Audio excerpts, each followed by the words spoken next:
The Arab world is a loose yet complex amalgamation of 22 countries, in which a pan-Arab identity is the proclaimed ideal.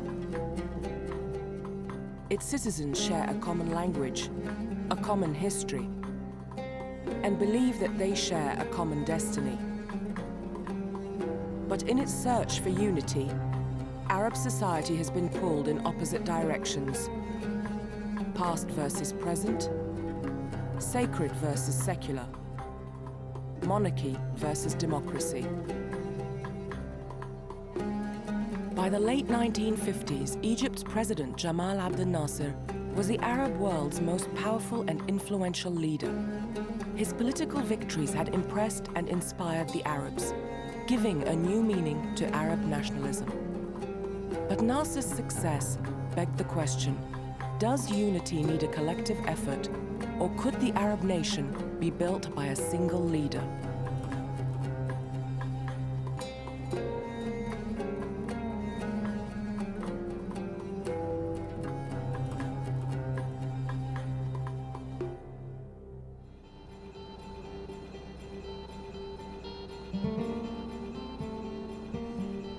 In Egypt today, as elsewhere in the Arab world, Nasserism still lives on in the hearts of many young Arabs.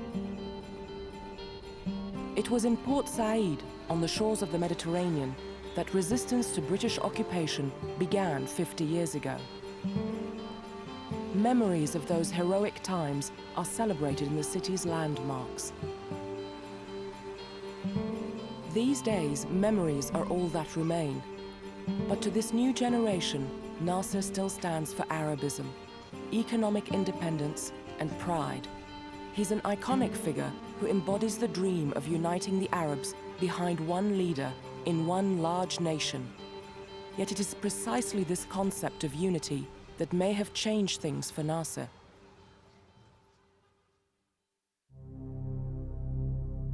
The countries of the Arab world in 1956 were at different stages in their political evolution. Arab unity, their proclaimed objective, was difficult to achieve due to rival regimes and ideologies, as well as colonial rule.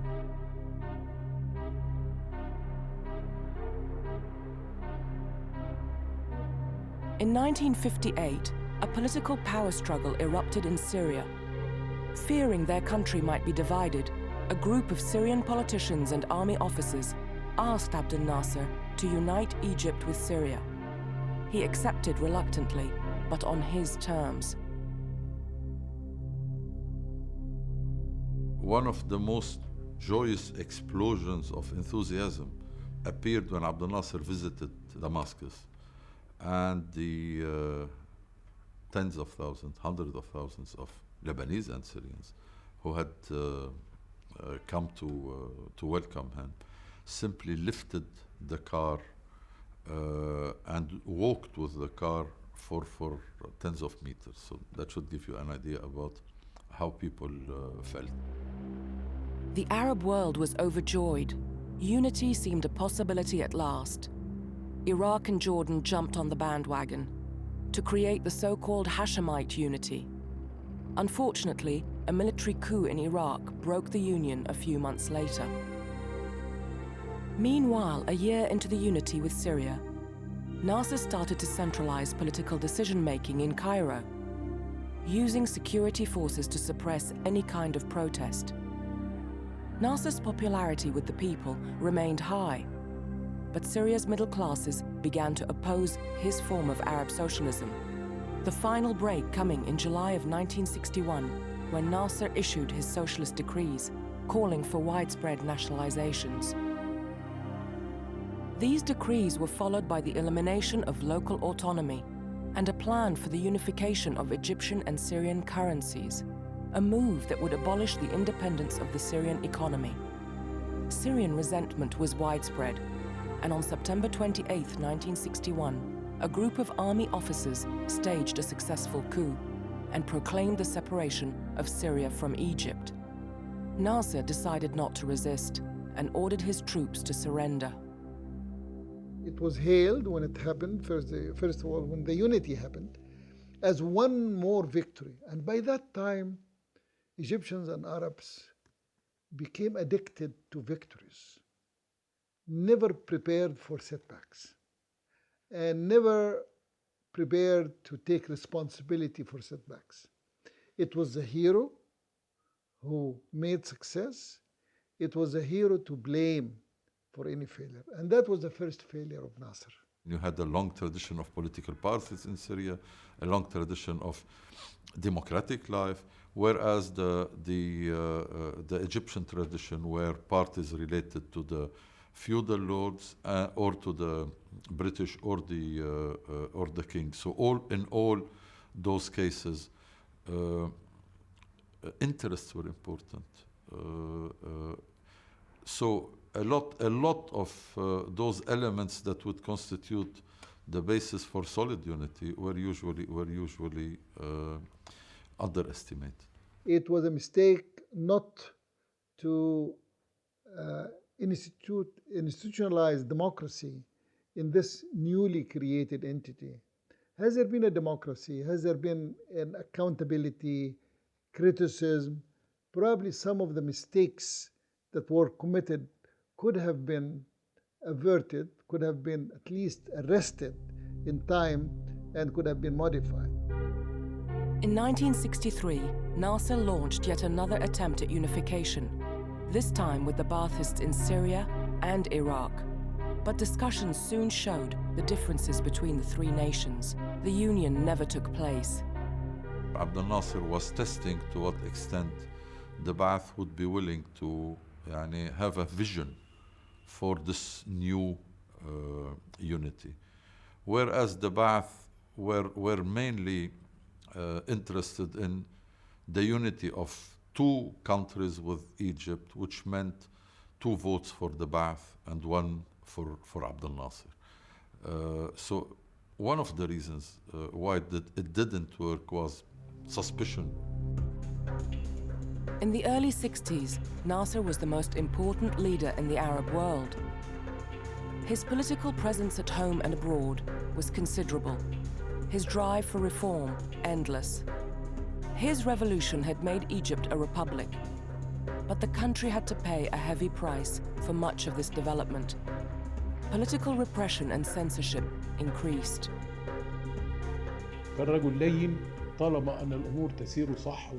He was easygoing as long as there was no harsh opposition to his ideas or his politics. But many forget that Nasser came to power through revolution. This usually happens by way of force. No one can deny this. Revolution means force. You can't change the politics of Egypt or the Arab world without revolution. But his revolution was one of conviction, not a bloody one. The educated classes and political elite who could have contributed to the building of the country were disenfranchised and persecuted.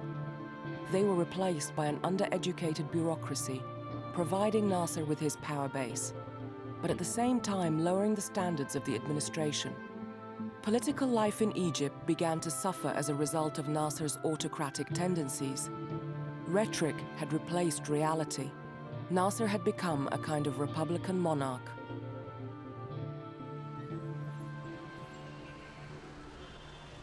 Today, political life in Egypt is a reflection of Nasser's republic. Power is the monopoly of the ruling party, and Egypt's other political parties, like the Hezb al-Tajammu, are marginalized, reduced to battling for a small number of seats in parliament. The socialist Hezb al-Tajammu party is considered the defender of the principles of the 1952 revolution. But along with the Muslim Brotherhood, they were both banned for protesting Nasser's policies. Once the General Ismail Himmat, who is responsible for prisons under Nasser, just visited prison and asked me, why you are here if you are supporting the regime? I said, we support the regime, but he asked the responsible of prison and said to him, you didn't learn them how to be polite. He is saying to me, but. And this means that they began to beat me. and so on. But we demand democracy. حصل خلاف أو حصل أنا بمعنى أقول وأنا بضمير مستريح. There were differences. I can say this with a clear conscience. There were differences between President Nasser on the subject of democracy. It wasn't only a struggle between him and the Muslim Brotherhood. Well, he threw them in jail. So why didn't he rule democratically? Why didn't he establish a democratic secular society? Why didn't he allow for elections and return democratic political life to Egypt? ويحدث انتخابات ديمقراطية حقيقية ويعيد الحياة السياسية الديمقراطية لمصر. You need first to establish real Arab countries which everybody feel freedom and feel dignity and feel liberty and feel equal. And then after, not before, you can ask all these people if they want to unify themselves.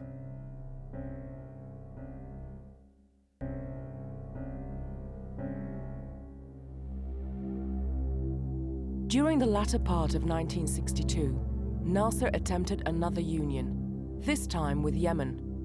When a military coup overthrew the Yemeni royalist government, Nasser intervened militarily to support the new Republican government against the Saudi-backed royalists, pushing Yemen into civil war.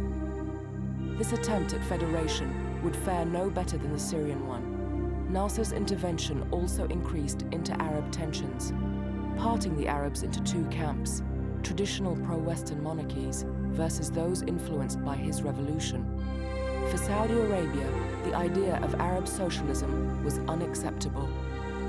One basic reason for that was not exactly Arab unity in general, but more particularly that part of Abdel Nasser's appeal, part of Abdel Nasser's mission was the control of Arab natural resources, and especially oil. And Abdel Nasser gave meaning to that famous slogan, the oil of the Arabs for the Arabs, how to put oil at the service of Arab economic development, at the surface of better Arab prosperity, what have you.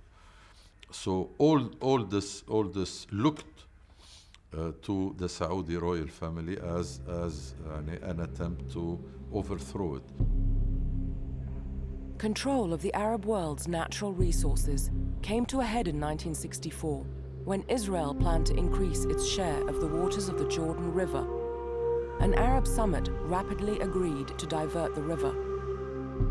In response, Israeli warplanes bombarded the construction site in Syria. The members of the Arab League did retaliate and create a military alliance, actually, to deal with this issue. And for the first time, what used to be called the Arab Defense Pact now was activated. And the idea was that you could put under the command of the Arab League detachments of Arab armies that will be deployed according to the need of this common Arab military strategy. Nasser had come under increasing pressure to confront Israel. Arab leaders began doubting his sincerity in defending Palestine, a cause he claimed to support. Under pressure and militarily stretched to breaking point in Yemen, Nasser stated his intention of attacking Israel. The Arab Defense Pact was to be put to the test. But in a preemptive strike on June 5th, Israel destroyed most of Egypt's air force on the ground. Arabs refer to the Six-Day War in 1967 as the Naksa, the defeat. The Arab Defense Pact failed. Jerusalem and the rest of Palestine was occupied, and Syria lost the Golan Heights. Nasser was humiliated. The president was badly hurt after 67, but remained patient and courageous. However, those close to him felt the pain of the defeat. But he was patient and always counted on the people. He knew they stood behind him. This lessened the pain and fear a little. رغم الظواهر الانتكاسية اللي كانت بتعمل أنواع من اليأس أو أنواع من الخوف. On June 9, 1967, Nasser resigned from his post, but millions poured into the streets of Egypt and the Arab world, rejecting his resignation. The crushing defeat, however, was a massive blow to Arab self-confidence, revealing Nasser's limitations as a leader and strategist, and the degree to which Arab states had common interests.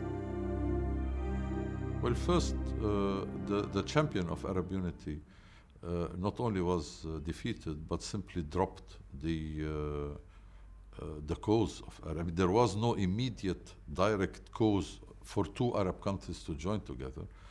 And second, the conservative camp that took over actually represented a form of vision of Arab relations in which you give priority to your own nation state at the expense of what is in common, at the expense of solidarity, at the expense of national liberation, and at the expense of unity. The breaking of the unity in Syria, the war in Yemen, and then the defeat of 1967. All of this came as a result of muffling opinions, and therefore he did not have the benefit of people telling him what's wrong with his performance, what is wrong with his style of government. Had he allowed freedom of expression, had he allowed freedom of organization, many of the setbacks could have been averted, and he would have been a better leader, and he would have delivered Egypt and the rest of the Arab world out of many of the ills and disasters that could have been avoided. If Nasser failed to unite the Arabs in life, then he succeeded in death. The Arab world was united almost completely by grief. On September 28, 1970, after attending a meeting of Arab leaders, Nasser suffered a heart attack. On the day of his funeral, millions filled the streets of Cairo, and across the Arab world, the number of mourners is said to have reached 100 million. Well, he united peoples sentimentally, emotionally, morally, but he failed to do so politically, and he failed to do so socially, sociologically. And that is really the big deficit, as we say. And it is unfortunate, it is tragic, but we still hold him in great regard because of his great achievements in the first 10 years. And we try to learn from his mistakes, from his failures in the following 10 years. And I hope that my generation will leave this world with these lessons to the future generations.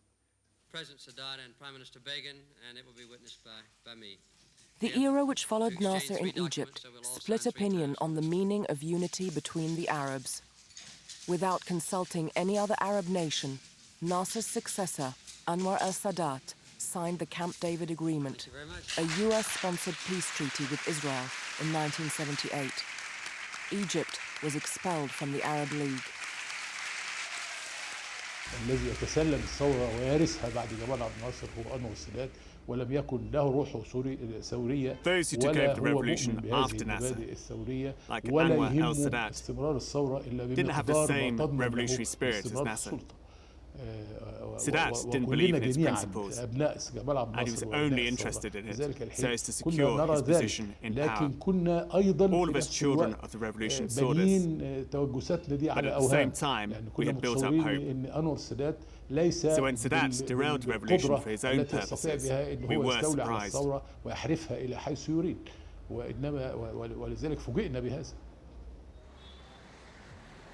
Today, in Port Said on Egypt's Mediterranean coast, what can no longer be seen in public is now commemorated in private. Nowhere else can such a homage to Nasserism be seen. Here, at the headquarters of the Nasserite movement, there are images of that brief moment of Arab unity that is all but forgotten everywhere else. In all of Egypt, there are no more than a handful of places dedicated to Nasser. It seems as if his ideals of Arab unity are a thing of the past. But what about the people? They were Nasser's greatest supporters. For Egyptians and Arabs, the Suez War is burnt into their memories as a moment of true Arab unity, and perhaps because there have been few victories since. Arab unity? If there was one, would the state of Israel be allowed to fly its warplanes over Damascus, fly over Lebanon, bombard nuclear reactors in Baghdad? What sort of Arab unity is this? Nasser created Arab unity. There's no Arab unity without Abdel Nasser. None of the other politicians knows how to achieve this. The canal is an economic asset to Egypt, but its significance to Nasser was far greater. His fight was for independence and self-determination. Many Arabs miss such values. Some even feel betrayed by their current leaders.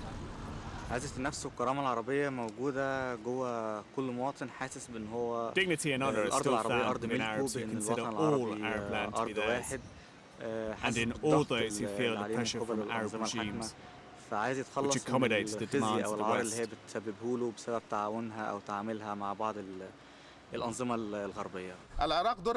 US and British warships crossed the canal at this point to bomb Iraq. This is not the original idea of this canal. We nationalized the canal for our own Arab interests. It's a crime that it should be used to combat another Arab nation. On the 50th anniversary of the Suez Crisis, Cairo is silent, as if disinterested in the event. There are no banners, no posters of Nasser. There aren't even any statues of him anywhere in the city. The only place left to remember him is his tomb. Nasser's legacy is much debated amongst Arabs today.